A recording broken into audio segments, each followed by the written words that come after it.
Olha, vou começar este vídeo com uma pergunta que pode doer um pouco. Você tem coragem de ouvir a verdade crua e sem filtros sobre o que as pessoas realmente pensam do seu comportamento, mas nunca terão coragem de te contar na sua cara? Porque tem uma revelação clínica para você, baseada em décadas de prática, que vai desmantelar completamente essa ideia romântica de que envelhecer é apenas ganhar sabedoria e ficar bonita com cabelos brancos. Algo muito mais profundo está acontecendo, e se você ficar comigo até o final deste vídeo, vou revelar o segredo que separa as mulheres que envelhecem com elegância daquelas que, bem, vamos dizer, não envelhecem tão bem. Sou Andréa Vermont, psiquiatra, psicoterapeuta e escritora, e há décadas estudo as emoções humanas, a inteligência emocional e os segredos da mente. Hoje quero compartilhar com você o que aprendi em minha prática clínica, em minhas pesquisas e na convivência com milhares de pacientes e leitores. Antes de tudo, quero pedir uma coisa para você. Se inscreva neste canal agora, clique no sino para não perder nenhum vídeo e me diga nos comentários. Alguém já te disse que você mudou com a idade? Quero saber, e compartilhe este vídeo com aquela amiga que precisa ouvir essas verdades tanto quanto você. O maior problema do envelhecimento. Você sabe qual é o maior problema com o envelhecimento? Não são as rugas, não é a menopausa, não é nem a pressão alta que aparece do nada.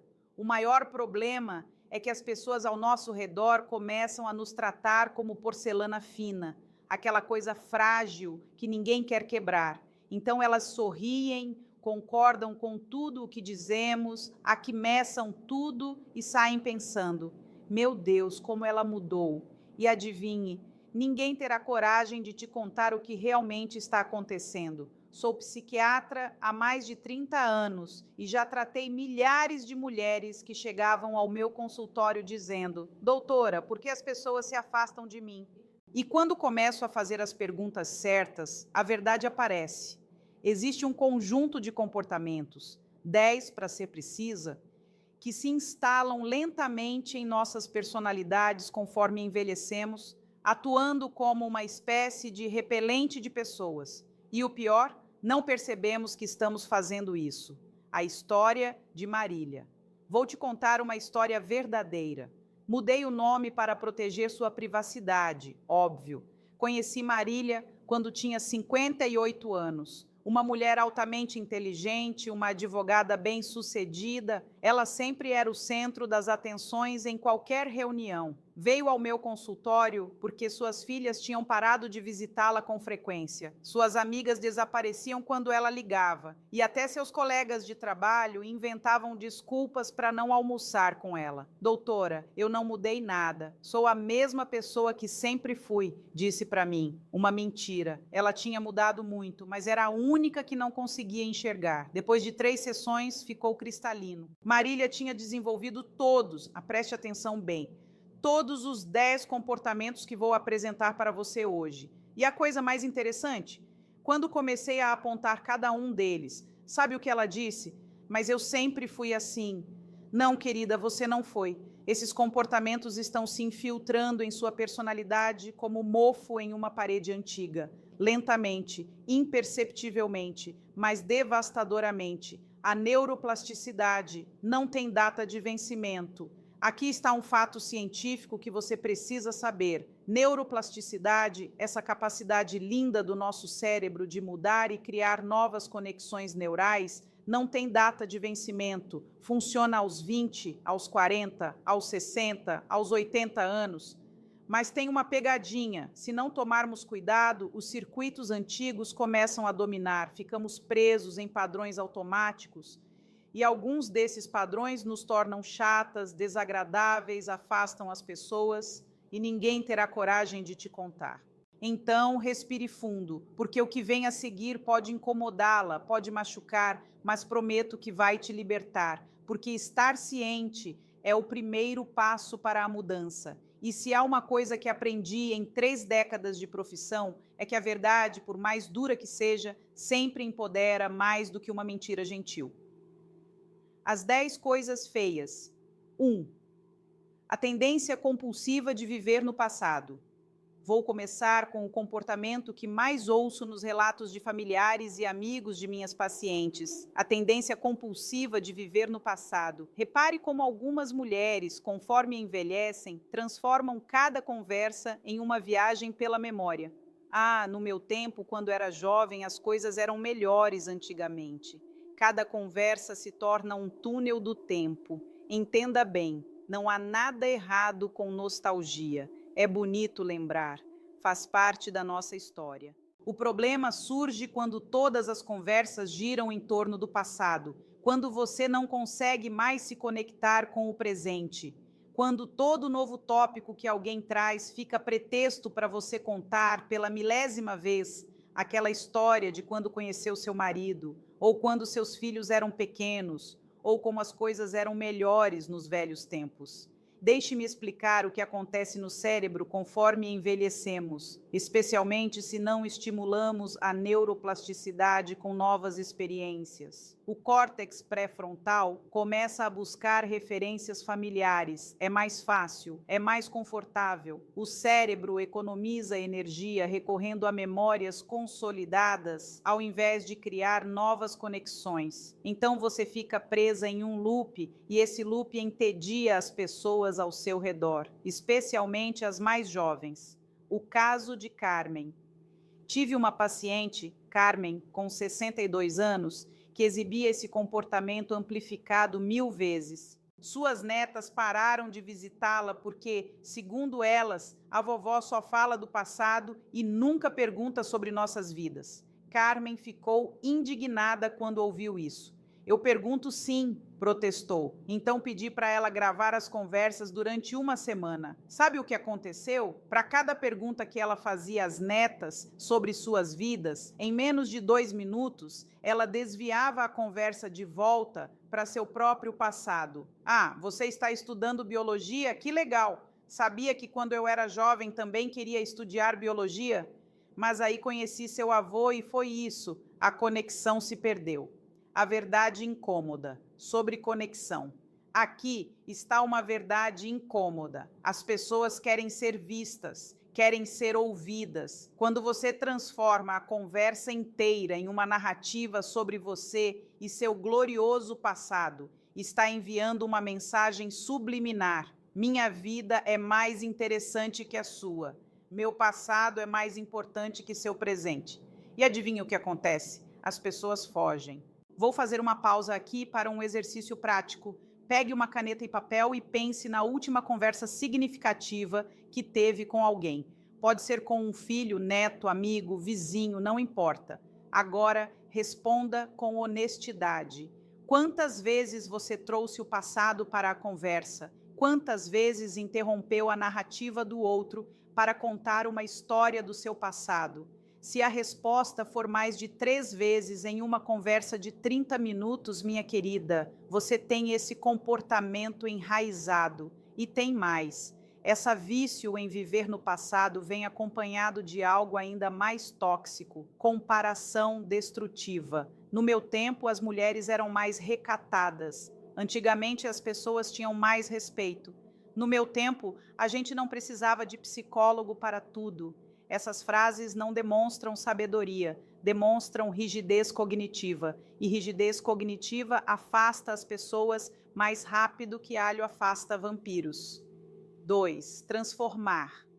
Cada encontro em uma sessão de reclamações. Agora, a segunda coisa feia que você pode estar fazendo é transformar cada encontro em uma sessão de reclamações. Eu chamo isso de síndrome do disco riscado. Sabe aquele vinil antigo que continuava repetindo a mesma parte da música infinitamente? Pois é, algumas mulheres, conforme envelhecem, ficam assim. Reclamam de sua saúde, reclamam do país, reclamam do tempo, reclamam dos vizinhos, reclamam dos preços, reclamam de tudo e, o pior, reclamam das mesmas coisas todos os dias. Preste atenção em algo. Existe diferença entre desabafar e vomitar. Desabafar é quando você compartilha uma frustração, recebe apoio e segue em frente. Vomitar é quando você descarrega suas reclamações em todos os dias, ininterruptamente, sem filtros, sem se importar se a pessoa do outro lado está farta. Vejo muito isso na minha prática.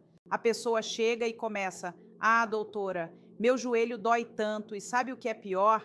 O tempo está tão seco e o vizinho fez barulho de novo ontem e os preços do mercado são absurdos e minha filha não me ligada com frequência suficiente." Passam 15 minutos e ela ainda está no seu discurso. Eu, que sou paga para ouvir, às vezes preciso interromper. Agora imagine as pessoas que interagem com você de graça. A química cerebral da reclamação crônica. Aqui vai um fato que poucas pessoas conhecem. Reclamação crônica muda a química cerebral. Toda vez que você reclama, seu cérebro libera cortisol, o hormônio do estresse. E sabe o que o cortisol faz? Reforça conexões neurais negativas. Em outras palavras, quanto mais você reclama, mais fácil fica reclamar.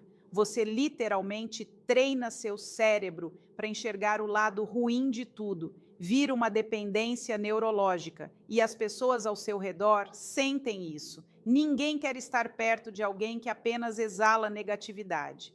É como sentar ao lado de alguém fumando um charuto fedorento. Você até pode tolerar por educação, mas vai procurar a primeira oportunidade para sair. Frequentemente digo aos meus pacientes: se você não agregou valor à vida de alguém hoje, virou um fardo. E fardo, minha querida, nos livramos na primeira oportunidade. O encontro com Berenice. Conheci Berenice em uma palestra. Ela tinha 67 anos e se aproximou de mim durante o intervalo. Doutora, por que as pessoas não gostam de mim?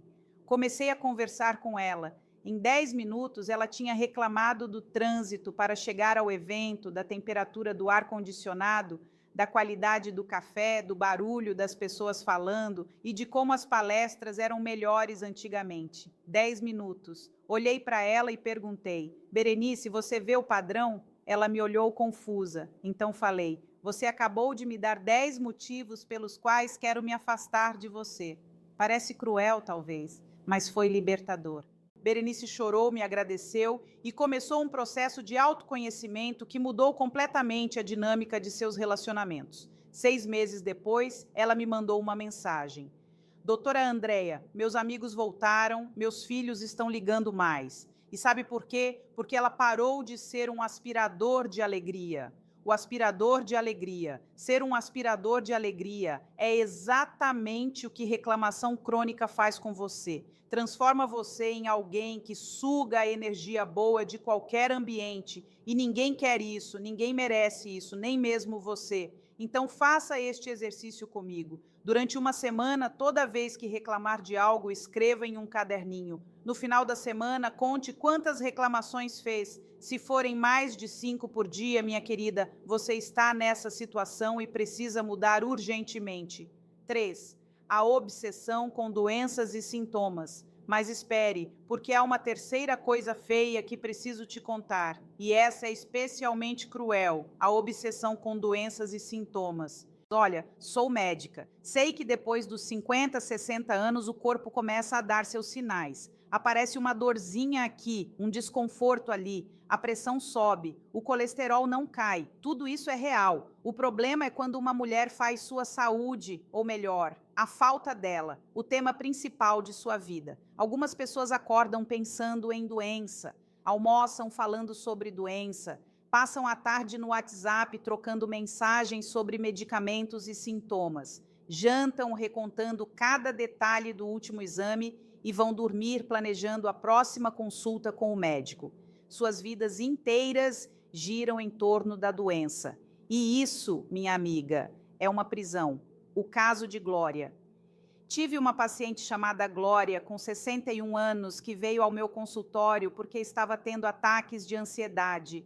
Na primeira sessão, ela me contou que tinha sido diagnosticada com hipotireoidismo 5 anos atrás.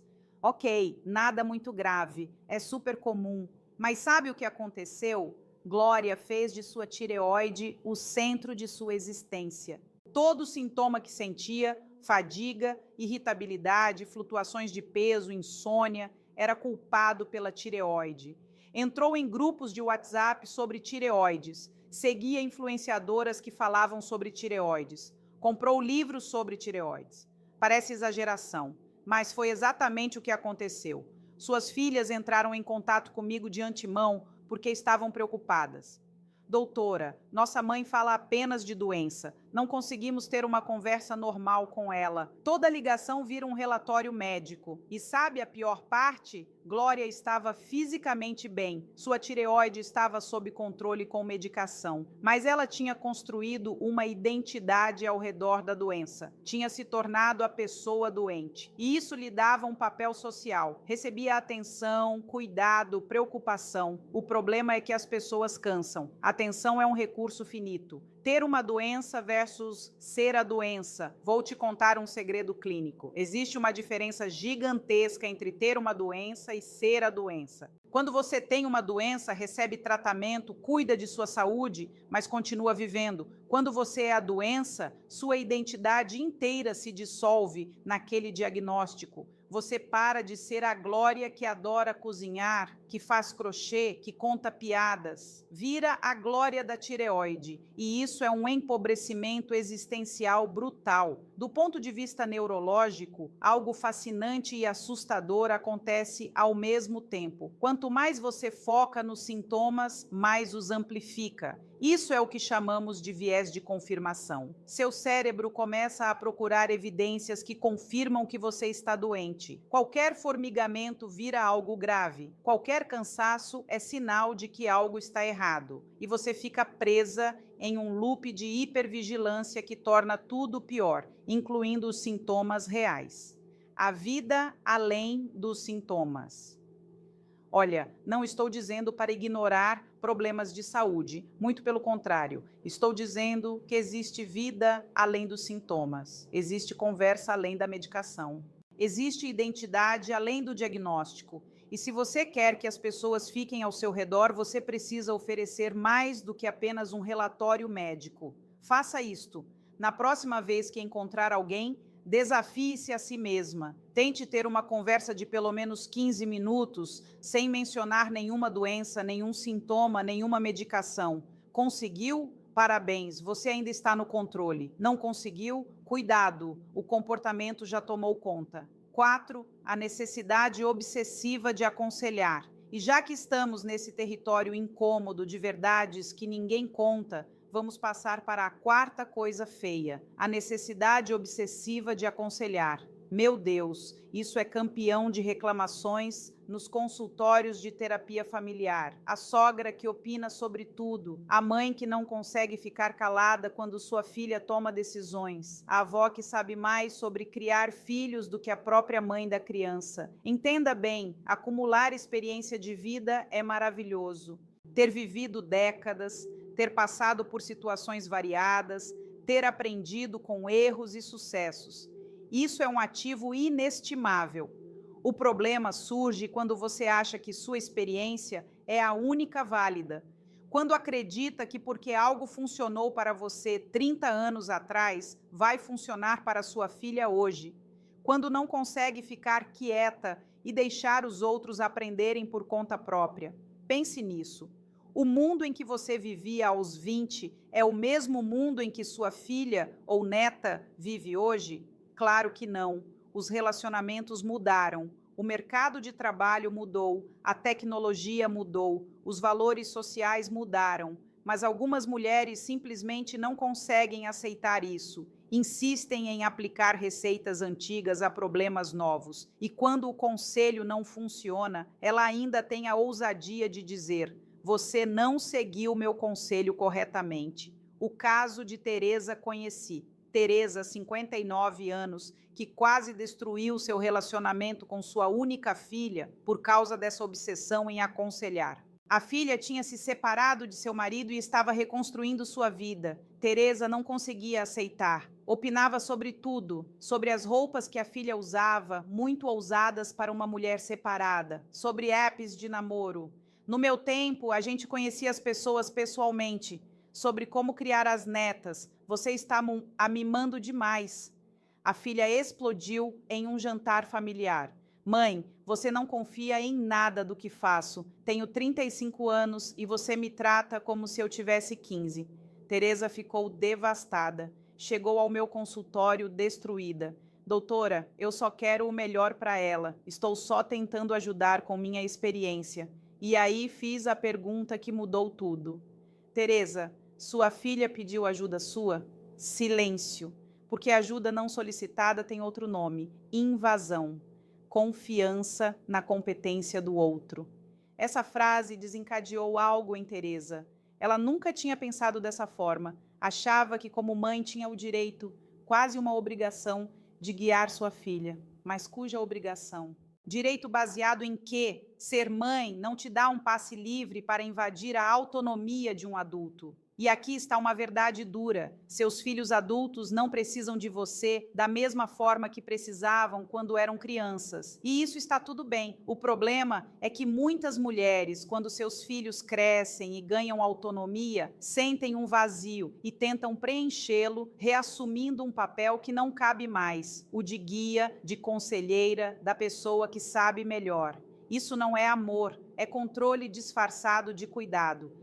Existe um conceito lindo que uso muito na minha prática clínica: confiança na competência do outro. Significa acreditar que a pessoa que você ama é capaz de tomar suas próprias decisões, mesmo que sejam diferentes das suas, mesmo que, na sua opinião, estejam erradas. Porque, adivinhe, cometer erros também é parte do aprendizado e você não pode, não deveria roubar isso de ninguém. O exercício das recomendações, então faça este exercício comigo. Conte quantas vezes por semana você dá conselhos não solicitados, conselhos que ninguém pediu, mas que você achou importante dar. Se a contagem exceder 3, você está invadindo, e intrusão sempre afasta as pessoas. 5. A competição velada com mulheres mais jovens. Chegamos à quinta coisa feia, e essa é particularmente dolorosa de reconhecer: a competição velada com mulheres mais jovens. Olha, vou ser bem direta. Envelhecer em uma sociedade que idolatra a juventude não é fácil. Vemos padrões de beleza que excluem mulheres com mais de 40, 50 anos. Sentimos a pressão para parecer mais jovem, mais magra, melhor preservada, como se fôssemos geleias preservadas, certo? Toda essa pressão é real e cruel. Mas sabe o que é pior do que lidar com essa pressão externa? É quando internalizamos essa competição e começamos a ver mulheres mais jovens como ameaças. Quando não conseguimos genuinamente elogiar uma mulher de 30 anos sem adicionar: oh, ela é bonita, mas espera até fazer 50, é inteligente, mas ainda é muito jovem, não tem experiência, é feliz agora, mas vai ver quando a vida ficar difícil. Esse comportamento é feio, é pequeno, é resultado de uma autoestima corroída pela comparação, e as pessoas notam, especialmente mulheres mais jovens, que são alvo dessas farpas venenosas. O caso de Luciana. Estava atendendo Luciana, 64, uma executiva aposentada que tinha desenvolvido esse padrão agressivamente. No trabalho, competia com colegas mais jovens de uma forma que beirava o patético. Desprezava ideias novas, ridicularizava propostas inovadoras, usava a experiência como arma para diminuir quem tinha menos tempo de carreira. Quando se aposentou, achava que o problema acabaria, mas carregou o comportamento para sua vida pessoal. Começou a competir com a nora, primas mais jovens, até mesmo com vendedoras das lojas que frequentava. Qualquer mulher mais jovem virava uma potencial rival. E sabe o resultado? Solidão. As pessoas pararam de convidá-la para eventos, pararam de chamá-la para almoços, porque ninguém aguenta ficar perto de alguém que está constantemente tentando provar que é melhor, mais experiente, mais sábia. Não há troféu para competir. Aqui está uma verdade libertadora: você não precisa competir com ninguém. Não existe troféu para a mulher mais bem-sucedida depois dos 60. Não existe medalha para quem envelheceu melhor. Cada mulher está em sua própria jornada, no seu próprio ritmo, com seus próprios desafios, e as conquistas dela não diminuem as suas de forma alguma. Do ponto de vista neuropsicológico, competição ativa o sistema de ameaça no cérebro. Você literalmente entra em modo de defesa o tempo todo, e isso é exaustivo. Consome energia cognitiva que poderia ser usada para coisas muito mais interessantes, cultivar amizades genuínas, desenvolver novos hobbies ou simplesmente aproveitar a vida. Sabe o que acontece quando você para de competir e começa a colaborar? Quando elogia genuinamente uma mulher mais jovem, sem ressalvas, quando celebra as realizações dela em vez de diminuí-las, magia acontece. Portas se abrem, relacionamentos se aprofundam e você, acredite em mim, se sente muito melhor consigo mesma. O desafio do elogio: tente você mesma. Durante uma semana, toda vez que encontrar uma mulher mais jovem, na rua, no mercado, no trabalho, na sua família, dê um elogio genuíno, sem malícia, sem comparações, sem farpas, apenas um elogio sincero. E observe como se sente depois. Também observe como a dinâmica dos relacionamentos muda. 6. Colecionar rancores. Vamos passar para a sexta coisa feia, e essa tem tudo a ver com algo que chamo de coletar rancores. Preste atenção nesse padrão. Existem mulheres que guardam rancores como se fossem troféus. Aquela discussão que aconteceu 20 anos atrás, ela se lembra de cada detalhe. Aquela vez que alguém a machucou, está fresco na memória dela, como se tivesse acontecido ontem. E pior, ela traz essas histórias à tona em qualquer oportunidade, como se fossem medalhas de guerra. Você se lembra quando disse aquilo para mim naquele Natal de 1998? Você me humilhou na frente de todos. Nunca vou esquecer o que você fez para mim.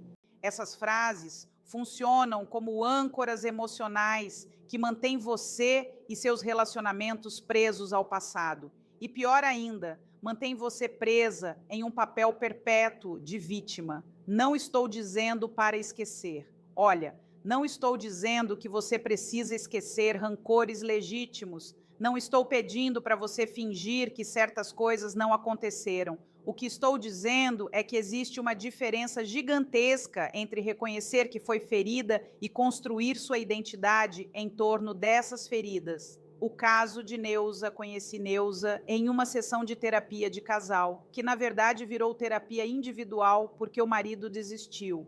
Neuza, 56 anos, guardava ressentimento por coisas que tinham acontecido 3 décadas atrás. Seu marido tinha esquecido seu aniversário em 1991,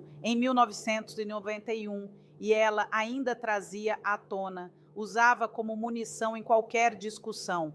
Você nunca me valorizou. Lembra daquele aniversário que esqueceu? O marido estava exaurido, não porque era um santo, muito pelo contrário, mas porque não conseguia suportar eternamente pagar por erros que tinha cometido 30 anos atrás. Doutora, eu já pedi desculpas milhões de vezes. Eu mudei, eu melhorei, ele disse. Mas para ela, nada é suficiente. Ela não quer resolução, quer agarrar-se ao ressentimento como um tesouro. E sabe de uma coisa? Ele estava certo.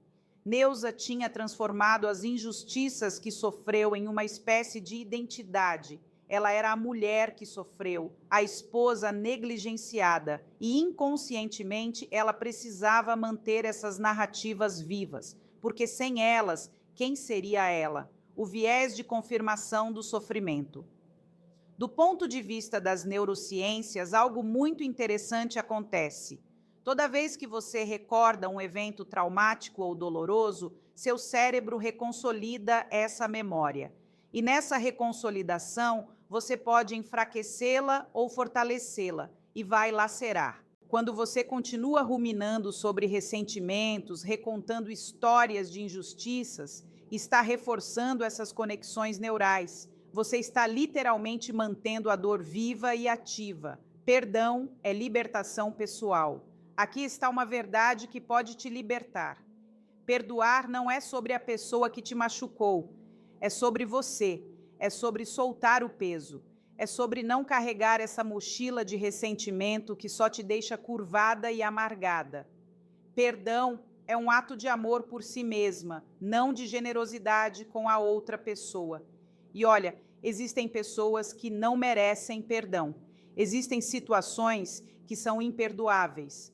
Mas mesmo nesses casos, você pode escolher não carregar essa dor como uma bandeira a mais. Você pode escolher se libertar, porque enquanto estiver presa no que foi feito a você 20, 30 anos atrás, não está vivendo no presente. E o presente é tu, você realmente tem. O exercício dos rancores. Faça este exercício. Escreva em uma folha de papel todos os ressentimentos que ainda carrega, todos eles, dos pequenininhos aos gigantescos. Depois de cada lado, escreva por quantos anos tem carregado aquele ressentimento. E finalmente responda: o que este ressentimento está me custando hoje? Relacionamentos, paz de espírito, alegria. Quando você vê o custo real de agarrar-se ao ressentimento, fica mais fácil soltar. 7. A síndrome do sacrifiquei minha vida por você.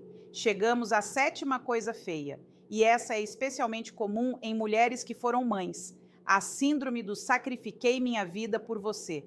Olha, criar filhos exige sacrifícios, isso é um fato, certo? Você abre mão de sono, tempo, dinheiro, às vezes sua carreira, sonhos pessoais, tudo isso acontece. O problema é quando você usa esses sacrifícios como fichas de barganha, como forma de controle, como argumento em discussões. Abrir mão de tudo para cuidar de você. Poderia ter ido para a faculdade, mas preferi me dedicar a ser mãe. Sacrifiquei toda a minha vida por você e agora você nem me visita. Essas frases são bombas emocionais que destroem qualquer possibilidade de um relacionamento saudável. Primeiro, porque colocam uma dívida impagável nos filhos. Como alguém pode pagar o sacrifício de uma vida toda? Impossível. Segundo, porque transformam o amor em uma transação. Dei você minha vida, então você me deve obediência, atenção, presença e amor. Minha querida, não funciona assim. Amor não é uma transação comercial. O caso de Sônia. Tive uma paciente, Sônia, 67 anos, que tinha desenvolvido esse padrão ao extremo. Tinha 3 filhos adultos que dificilmente a visitavam. Quando chegava ao consultório, passava a sessão inteira listando todos os sacrifícios que tinha feito. Doutora, parei de trabalhar para criá-los. Não viajei, não comprei roupas para mim, não tive tempo para nada. Tudo que fiz foi por eles. E aí veio a bomba. E agora eles me abandonaram. Mas quando comecei a investigar a dinâmica familiar, descobri que os filhos não tinham abandonado nada. Ligavam, visitavam com frequência razoável, convidavam a mãe para eventos. O problema era que Sônia tinha uma expectativa impossível. Queria que seus filhos dedicassem suas vidas a ela da mesma forma que ela, segundo ela mesma, tinha dedicado sua vida a eles. Queria ser o centro das atenções. Qualquer coisa menos que isso era interpretada como abandono. A verdade fundamental sobre maternidade. Em uma de nossas sessões, perguntei: Sônia, quando escolheu ser mãe, fez pensando em receber algo em troca ou pensando em dar? Ela ficou desconcertada. Mas é natural que filhos cuidem dos pais quando ficam velhos. Eles devem cuidar, sim, mas devem dedicar suas vidas inteiras a servi-la? Devem parar de viver suas próprias vidas para servir a você? Aqui está uma verdade fundamental sobre maternidade. Filhos não são investimentos. Você não planta filhos para colher cuidados na velhice. Você não deposita amor esperando receber atenção depois. Filhos são pessoas com suas próprias vidas, com seus próprios sonhos. E o trabalho de uma mãe saudável é precisamente preparar seus filhos para viver suas próprias vidas, não para viver a dela. E sabe o que acontece quando você para de exigir? Quando para de jogar na cara deles os sacrifícios que fez, as pessoas ficam mais perto, porque ninguém gosta de estar perto de alguém que está constantemente demandando dívidas emocionais. É cansativo, é sufocante, é manipulador. O exercício da culpa. Faça isto. Pense em quantas vezes no último mês mencionou os sacrifícios que fez pelos seus filhos. Quantas vezes usou o passado como forma de gerar culpa no presente? Se a resposta for mais de zero, você precisa parar agora, porque toda vez que faz isso, afasta as pessoas que ama. 8. Inveja, disfarçada de preocupação. Vamos passar para a oitava coisa feia. E essa dói porque envolve algo que a maioria das pessoas não quer admitir. Inveja disfarçada de preocupação. Você notou como algumas pessoas mostram preocupação com suas realizações de um jeito estranho? Comprou carro novo? Não sei se foi boa ideia para suas finanças. Está viajando de novo? Cuidado para não gastar demais. Perdeu tanto peso, espero que não esteja doente. Parece preocupação, mas é inveja. É a incapacidade de genuinamente celebrar as realizações dos outros. E conforme algumas mulheres envelhecem, especialmente se estão insatisfeitas com suas próprias vidas, esse comportamento se intensifica, porque é mais fácil diminuir a alegria dos outros do que enfrentar sua própria frustração. O caso de Marisa. Conheci Marisa, 61, que tinha esse padrão tão enraizado que não conseguia felicitar alguém sem adicionar uma sombra de preocupação. Minha sobrinha passou em um concurso público, parabéns. Mas servidores públicos não ganham muito mesmo, ganham? A vizinha reformou a casa. Fica bonita, mas ela não gastou muito? Espero que não entre em dívida. Minha amiga começou a namorar. Que legal, mas nessa idade você tem que tomar cuidado, sabe? Homens só querem passar a perna. As pessoas começaram a se afastar. Pararam de contar novidades para Marisa porque sabiam que, em vez de receber uma celebração, receberiam um balde de água fria, disfarçado de prudência. E quando Marisa finalmente percebeu o padrão, depois de 3 sessões onde refleti de volta suas próprias palavras, ficou horrorizada. Doutora, não sou uma pessoa ruim, eu realmente me preocupo. E aí fiz a pergunta que mudou tudo. Marisa, consegue lembrar da última vez que genuinamente celebrou a realização de alguém sem adicionar nada, sem preocupação, sem ressalvas? Silêncio. Ela não conseguia lembrar. A frustração projetada.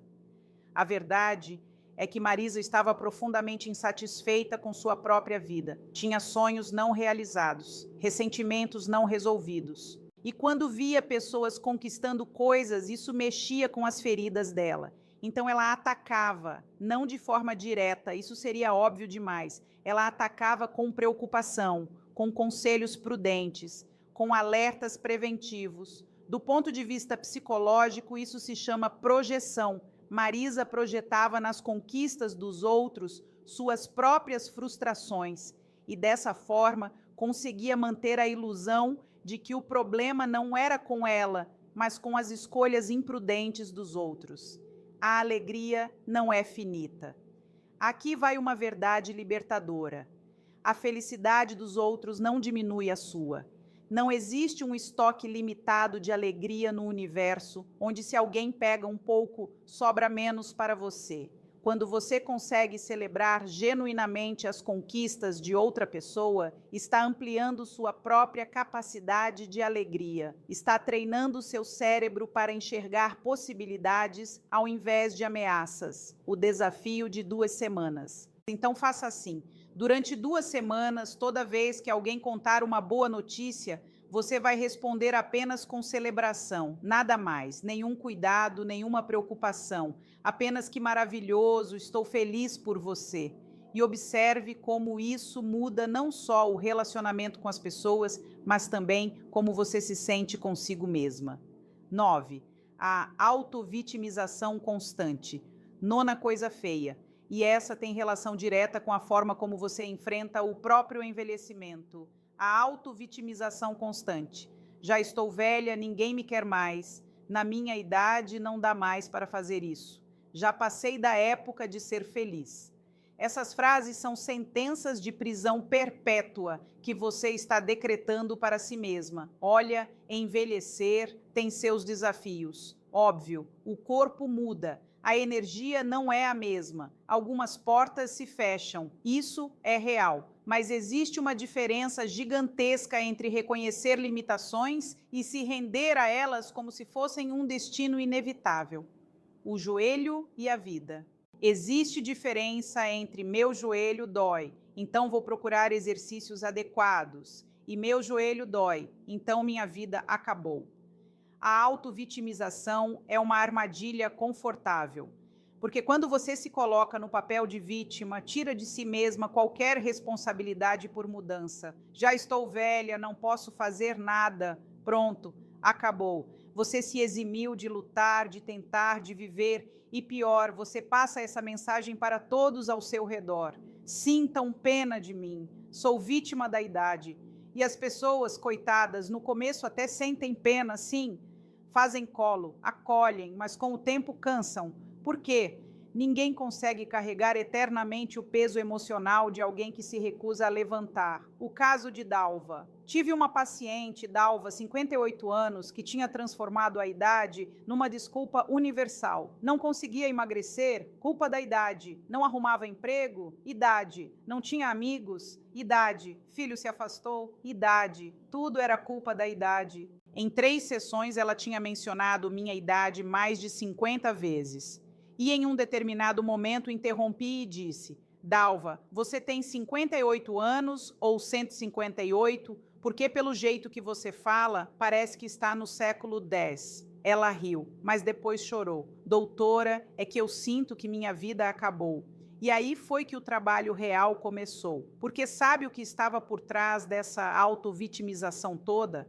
Medo. Medo de tentar e falhar, medo de se expor e ser rejeitada, medo de investir em si mesma e descobrir que o problema não era a idade, mas a própria inércia, a saída do medo. É mais confortável culpar a idade do que enfrentar esses medos. Aqui vai um dado científico que precisa entrar na sua cabeça. A neuroplasticidade não tem data de validade. Seu cérebro é capaz de mudar, aprender, criar novas conexões aos 60, 70, 80 anos. Existem pesquisas com pessoas que aprenderam novos idiomas depois dos 70, que começaram novas profissões depois dos 60, que encontraram amor depois dos 80. A questão não é se você pode, a questão é se você quer.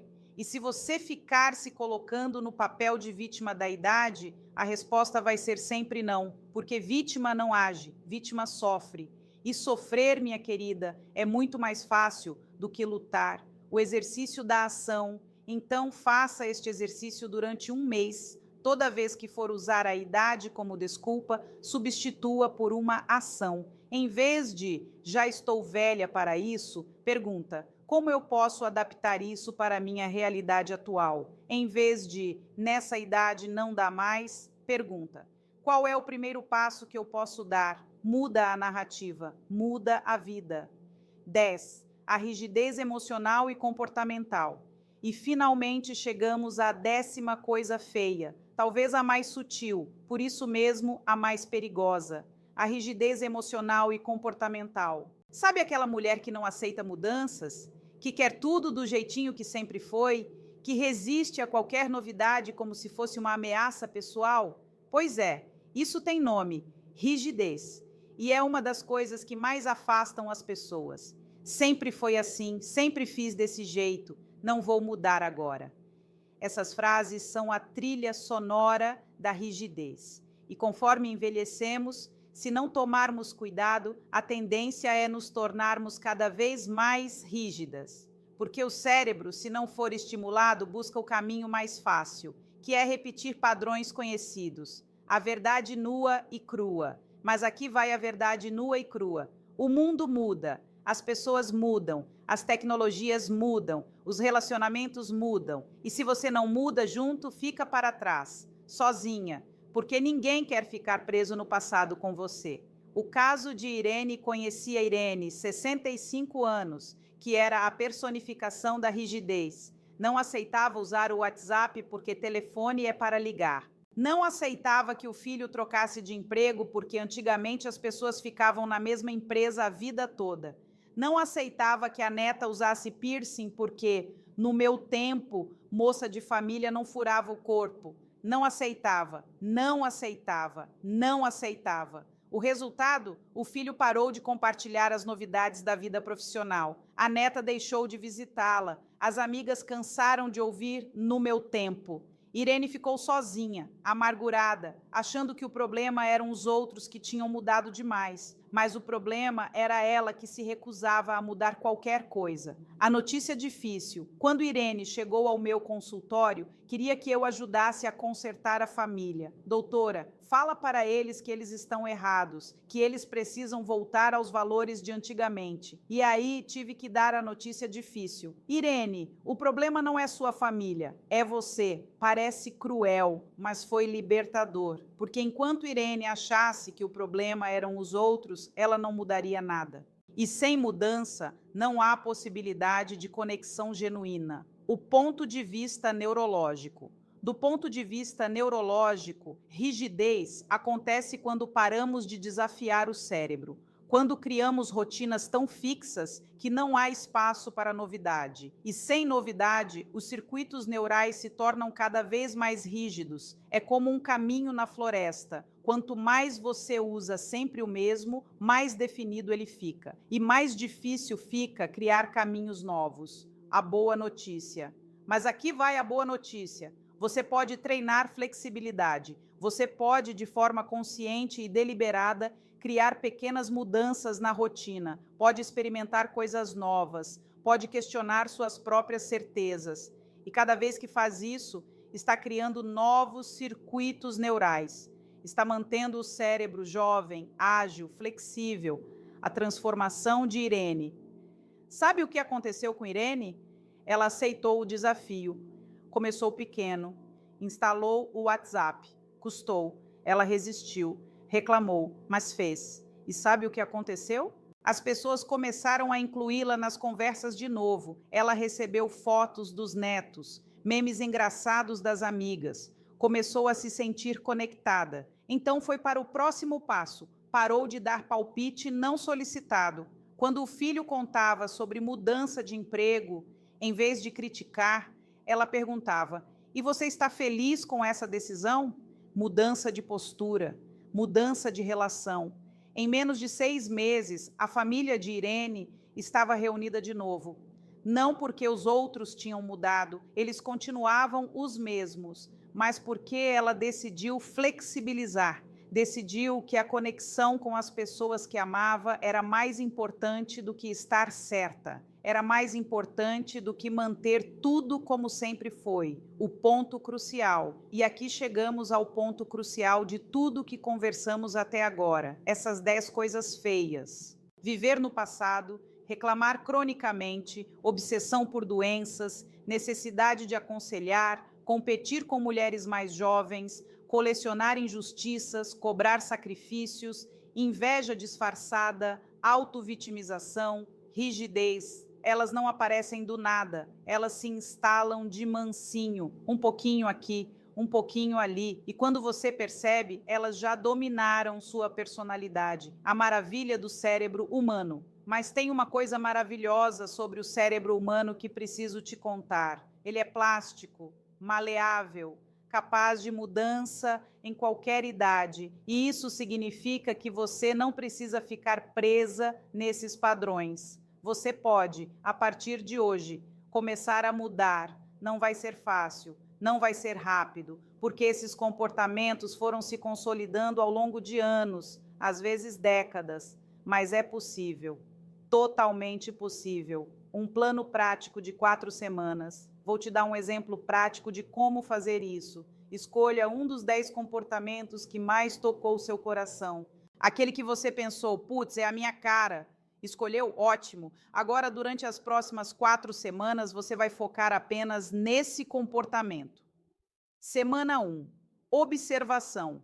Você vai apenas observar quantas vezes aquele comportamento aparece, sem julgamento, sem culpa, apenas observação. Pode anotar em um caderninho se quiser. Hoje reclamei do clima 3 vezes. Hoje dei 5 conselhos não solicitados. Hoje mencionei o passado 8 vezes em uma conversa de 20 minutos. Semana 2. Consciência. Agora, além de observar, você vai tentar perceber no momento em que o comportamento aparecer. Opa, estou começando a reclamar de novo. Olha, estou dando conselho sem ninguém ter pedido. Lá vou eu falar do passado outra vez. Só perceber ainda. Não precisa mudar, apenas trazer consciência. Semana 3, intervenção. Aqui você vai começar a intervir. Quando perceber o comportamento aparecendo, vai fazer uma pausa, respirar e escolher fazer diferente. Ia reclamar do tempo? Comenta algo positivo sobre o dia. Ia dar conselho? Faz uma pergunta. Ao invés disso, em vez de contar história do passado, pergunta sobre o presente da pessoa. Semana 4, consolidação. Nessa semana, o comportamento novo já vai estar mais natural. Você vai errar ainda, e tudo bem, mas vai acertar mais. E cada acerto é uma nova conexão neural sendo criada. É um passo em direção à mudança real. O efeito dominó inverso. Sabe o que mais me encanta nesse processo? É que quando você muda um comportamento, os outros começam a mudar também, porque tudo está interligado. Se você para de viver no passado, automaticamente fica mais presente. E ficando mais presente, reclama menos. Reclama menos, começa a enxergar mais aspectos positivos. E assim por diante. É como um dominó, só que ao contrário. Em vez de tudo desmoronando, tudo se constrói. A autocompaixão. Agora quero falar de algo que talvez seja o mais importante de tudo isso: autocompaixão. Olha, reconhecer que você tem comportamentos feios não é fácil, dói, mexe com a autoestima, traz vergonha, e eu entendo perfeitamente. Mas aqui vai uma verdade fundamental: você não é má por ter desenvolvido esses comportamentos. Você é humana, está respondendo a pressões sociais, a mudanças biológicas, a perdas inevitáveis que vêm com o envelhecimento. Tudo isso é real e merece compaixão. A questão é: você vai usar essa compreensão como desculpa para continuar igual ou como ponto de partida para a mudança? Compaixão não é condescendência, porque compaixão não é condescendência. Compaixão é reconhecer a dor, acolher a imperfeição e ainda assim escolher crescer. Eu sempre digo para minhas pacientes: você não precisa ser perfeita, você precisa ser consciente. Consciência é poder. Quando você tem consciência dos seus padrões, você tem escolha. E tendo escolha, você tem liberdade. Liberdade para ser diferente. Liberdade para mudar. Liberdade para envelhecer com elegância ao invés de amargura. A história bonita de Célia. Vou te contar uma história linda que aconteceu no meu consultório há alguns anos. Célia chegou com 68 anos, sozinha, amargurada, cheia de ressentimentos. Ela tinha todos os 10 comportamentos que descrevi hoje, todos. Estava sofrendo as consequências: solidão, afastamento da família, relacionamentos superficiais. Nas primeiras sessões, ela resistiu muito. Doutora, o problema não sou eu, são as pessoas que são ingratas, desleais, egoístas. Levou tempo para ela aceitar, olhar para si mesma, mas quando aceitou, tudo mudou, a mudança gradual. Célia começou devagar. Primeiro parou de reclamar tanto, depois começou a perguntar mais e falar menos. Parou de trazer o passado para todas as conversas. Deixou de dar conselhos não solicitados. Soltou mágoas antigas. Parou de competir. Parou de se vitimizar. O resultado: em um ano, a vida dela estava completamente diferente. As filhas voltaram a visitá-la com frequência. Ela fez amizades novas, começou a fazer aulas de dança, conheceu um companheiro. E sabe o que ela me disse no nosso último encontro? Doutora, desperdicei anos sendo uma pessoa que eu nem gostava. Mas agora eu me respeito e as pessoas ao meu redor também. Isso é libertação. Isso é envelhecer com dignidade. O que realmente é envelhecer bem não é sobre não ter rugas ou cabelos brancos, é sobre não ter uma personalidade enrugada, é sobre manter a flexibilidade emocional, é sobre continuar capaz de mudança, crescimento, conexão genuína. Você não está sozinha. Olha, tem uma coisa que preciso te dizer antes de encerrarmos. Você não está sozinha nessa jornada. Milhões de mulheres estão passando pelo mesmo processo, têm os mesmos medos, as mesmas resistências, os mesmos padrões instalados. A diferença entre as que ficam presas e as que se libertam é simples: coragem. Coragem de olhar para si mesma com honestidade, coragem de aceitar que pode melhorar, coragem de fazer diferente mesmo quando é difícil. E você tem essa coragem? Sei que tem, porque se você assistiu ou leu esse vídeo até aqui é porque está disposta a enfrentar verdades desconfortáveis. E isso já é um sinal de força. Desafio prático. Para esta semana, vou te dar um desafio prático para esta semana. Um desafio simples, mas poderoso. Durante 7 dias, você vai fazer o seguinte exercício. Ao final de cada dia, antes de dormir, vai responder 3 perguntas. Pode ser em um caderno ou no celular. Pergunta 1. Hoje, em qual dos 10 comportamentos feios eu mais caí? Viver no passado, reclamar, obsessão por doença, aconselhar sem ser pedida, competir, guardar mágoa, cobrar sacrifícios, invejar, me vitimizar ou ser rígida? Pergunta 2. O que esse comportamento me custou hoje? Uma conversa legal que poderia ter tido? Conexão com alguém? Paz interior? Pergunta 3. Amanhã, como eu posso fazer diferente? Só isso. 3 perguntas, 5 minutos do seu dia. Mas eu te garanto, se você fizer isso com honestidade durante uma semana, vai ter insights poderosos sobre seus padrões. Compartilhe sua jornada. E se você quiser ir mais fundo, tem algo que pode ajudar muito. Divida essa jornada com alguém.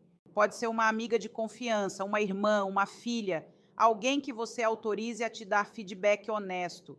Olha, você está reclamando muito. Você trouxe o passado para a conversa de novo.